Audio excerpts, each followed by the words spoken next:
అమ్మ మరి కర్కాటక రాశి వారికి ఈ రోజు ఫలితాలు ఎలా ఉండబోతున్నాయి? కర్కాటక రాశిలోకి వచ్చే నక్షత్రాలు తీసుకుంటే పునర్వసు 4వ పాదం, పుష్యం 4 పాదాలు, ఆశ్లేష 4 పాదాలు.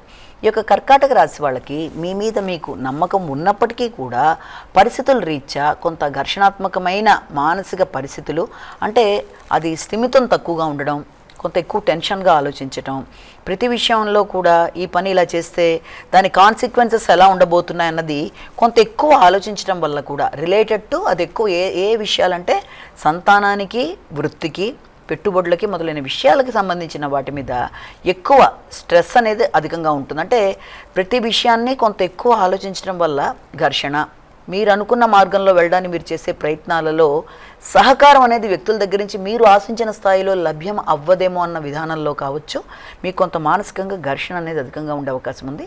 వాటిని అధిగమించే విధంగా ప్రయత్నం చేయాలి. సింహరాశి.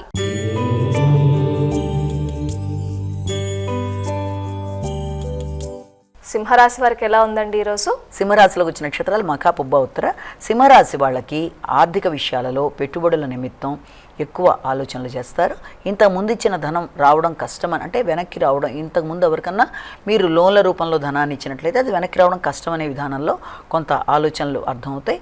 అలాగే మీ యొక్క శ్రమ అనేది అధికంగా ఉండడం వల్ల, విశ్రాంతి అనేది తక్కువగా ఉండడం వల్ల, ఆ విశ్రాంతి లోపం వల్ల కూడా కొంత ఆరోగ్య రీత్యా కొంత ఇబ్బంది అనేది ఉంటుంది. కనుక దాన్ని అధిగమించే విధంగా ప్రయత్నాలు చేయాలి. అంటే మీ యొక్క ఖర్చులు ముఖ్యంగా ఆరోగ్య రీత్యా, ఆహార రీత్యా, ప్రయాణాల రీత్యా ఉండే అవకాశం ఉన్న రీత్యా వీటన్నిటి విషయంలోనూ తగిన విధంగా శ్రమ తక్కువగా ఉండే విధంగా ప్రణాళికలు ఏర్పరచుకుంటూ ముందుకు వెళ్ళినట్లయితే శ్రమని అధిగమించగలుగుతారు.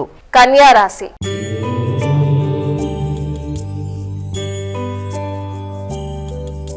మా కన్యా రాశి వారి ఫలితాలు తెలియచేయండి. ఉత్తర, హస్త, చిత్త 2 పాదాలు కన్యా రాశిలోకి వస్తాయి.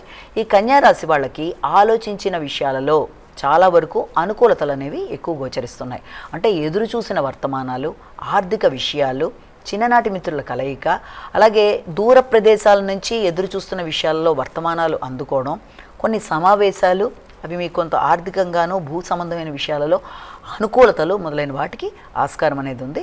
ఇంతకుముందు ఎక్కడన్నా పెట్టుబడులు పెట్టినట్లయితే భూ సంబంధమైన విషయాల్లో వాటికి సంబంధించి కొంతవరకు మీకు అనుకూలమైన మాటలు వినడానికి కూడా ఆస్కారం అనేది ఉంది.